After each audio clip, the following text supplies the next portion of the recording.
YouTube, what's up? It's AD with US Squads. I hope you're having a kick-ass day. Well, today we're talking bipods, and we're going to talk about the Atlas BT-10 bipod. Now, currently, I have the Atlas mounting options for two ways. One, I have it so it can mount onto any Picatinny rail type of rifle.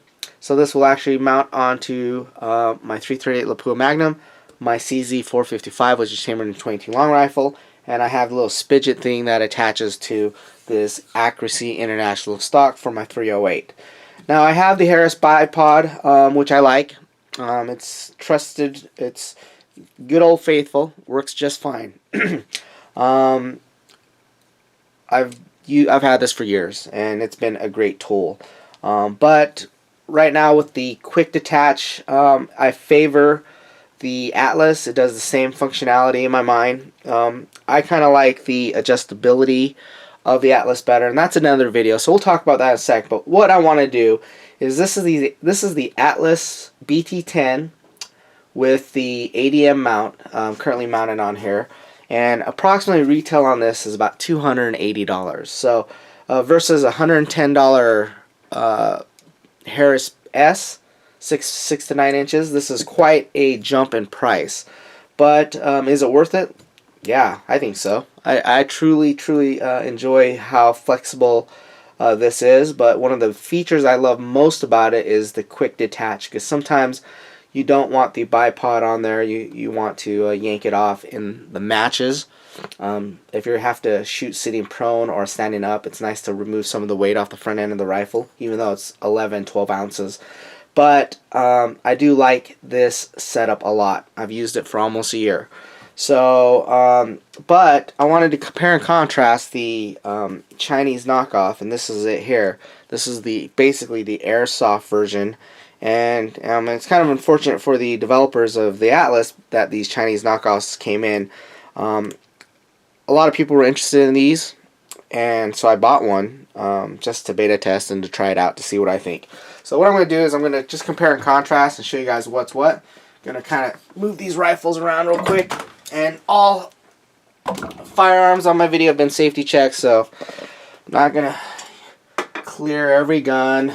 We've already cleared bolts open, chambers are clear, no magazines are in, so don't worry about it. It's all good, guys. Everything's safe here at US Squads, okay? Alright, YouTube, we got two bipods. One is the real deal, BT-10, Chinese knockoff. So for future reference of this video, BT-10 knockoff. Now, I've used both, and let's give you a quick run through for those who just want to know the differences that I've observed, but also what I think about their use. And then lastly, those who are actually shopping for the Atlas, maybe you can compare and contrast so you don't accidentally buy the knockoff, because the knockoffs look very similar. So here we go. Let's take the BT-10. This is the real deal. This has the ADM quick detach on there, QD mount, and in the very front it will say Atlas bipod patented. Okay, I have not really seen a fake one with these markings yet. Not to say that they don't have them. Okay. The back, there's nothing. On the QD mount, you'll actually see the ADM website on the throw lever, and then you'll see American Defense Manufacturing with the flag, and then Made in the USA and QD auto lock. Okay. All right. Another observation is the finish is uniform. It's all the same. It's going to be similar to your AR-15 finish. Very durable. In fact, I've dragged this in the woods, desert, dirt, everything, and it looks brand new. Very durable. I am a hard use person. None of my things sit in the safe and don't get used. I beat them up pretty good because I shoot a lot. So the knurling, so the finish is very uniform, very nice. I would say it's some sort of mil-spec anodizing. The inner legs are aluminum. And then the knurling on these are really great. A lot of texture. Very grippy. See the machine work here? and then the knurling on this is very nice. Okay, the legs extend like so by pulling this little knob here. They work just fine. And then to pivot the legs, you push this little button in, and every click is very smooth, positive clicks. Okay, and that's pretty much it. To adjust the tension here, you roll this knob on the bottom.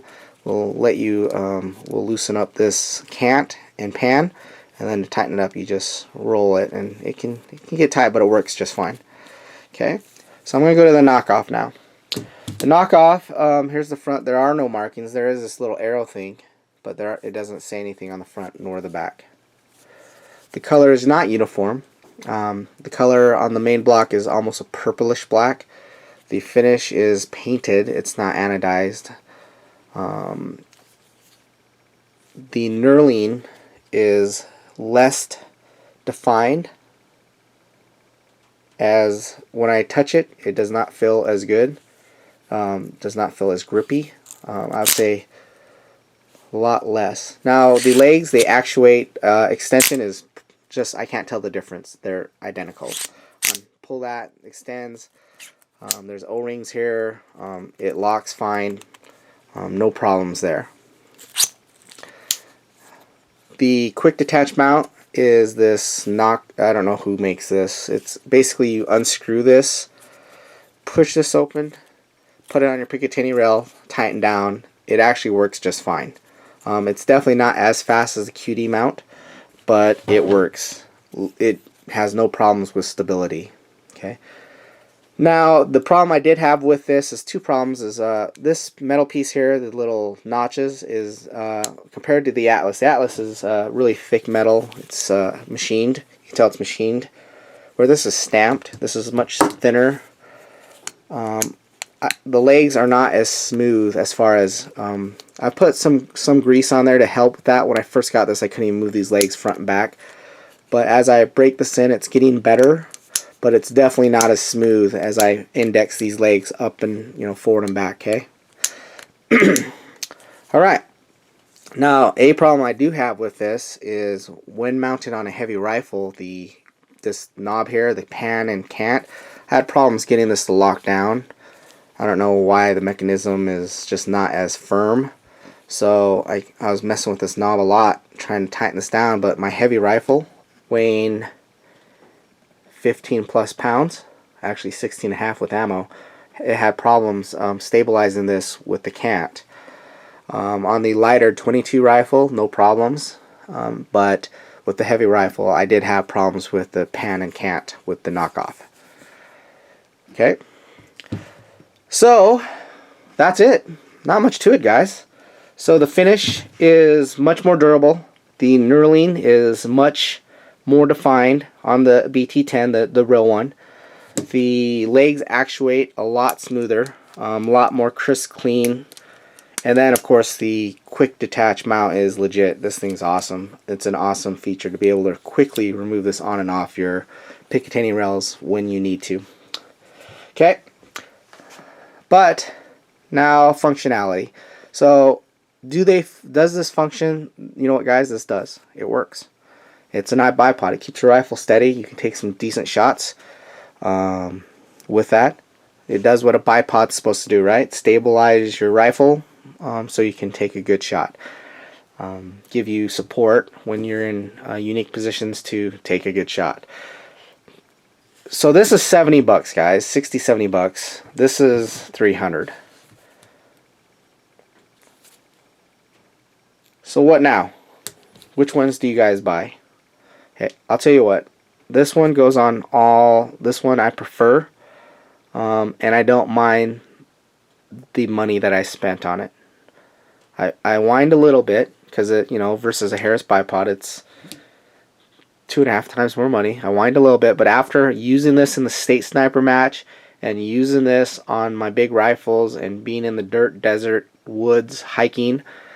When I hunted, I was able to remove this quickly and put it in my backpack, and then when I needed it to set up for a shot or set up for, just sit and wait at a spot, I could put it on real quick.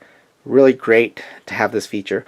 Now, there is something to note. You can actually buy this piece this ADM out, $60. Okay, you can buy that, take these 2 screws off, and you can change these screws out if you can figure out how to remove those screws. I have yet to figure out how to remove them and then change them out. I've had people do that.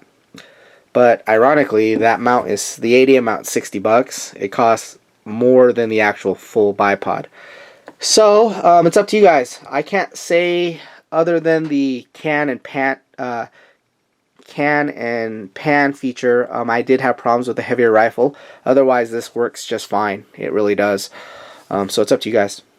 Really, I mean, I prefer the Atlas version because of I think the finish is more durable. The knurling is much more defined, and the movement and the actuations of the legs are much better, in my opinion. And then I've never had problems with the pan and can. So for me, the extra money for a precision rifle, especially with the money I've spent on my rifles, it's fine. Okay. Where this is, this does the job. Remember, these are designed for airsoft guns, so you know, as a device that stabilizes a rifle, it works. Can't say it doesn't work. I can say that the texture, the build is not, the quality is not as good, but once you have it set up, it stabilizes your rifle. The challenge again, last time I'll mention is just, you know, with the heavier rifles, I had problems with the adjustments on this being a little bit more stable, and that can be a big problem for those who are shooting, you know, long range precision heavy rifles. So that's it. Any questions, comments, let me know. That's the comparison between the BT-10 versus the fake one. You guys have a kick-ass day. Thanks for watching. Any comments, questions, things to add, let me know. And then, you know, the debate could go on about the ethical part of buying knockoff versus buying the real deal that's patented and, you know, blah blah blah. I mean, thing is, I've bought plenty of Atlas products. I've been happy with it. I did buy this to beta test it and to try it out. It's so cheap, I'm going to keep it around, but it's not going to get used as much as this one. In fact, it doesn't get used. It usually sits in the drawer, where this one gets used a lot. So thanks for watching, guys. Have a kick-ass day. Enjoy your life. Subscribe, and then watch some other of my videos. I appreciate it. Thanks, guys.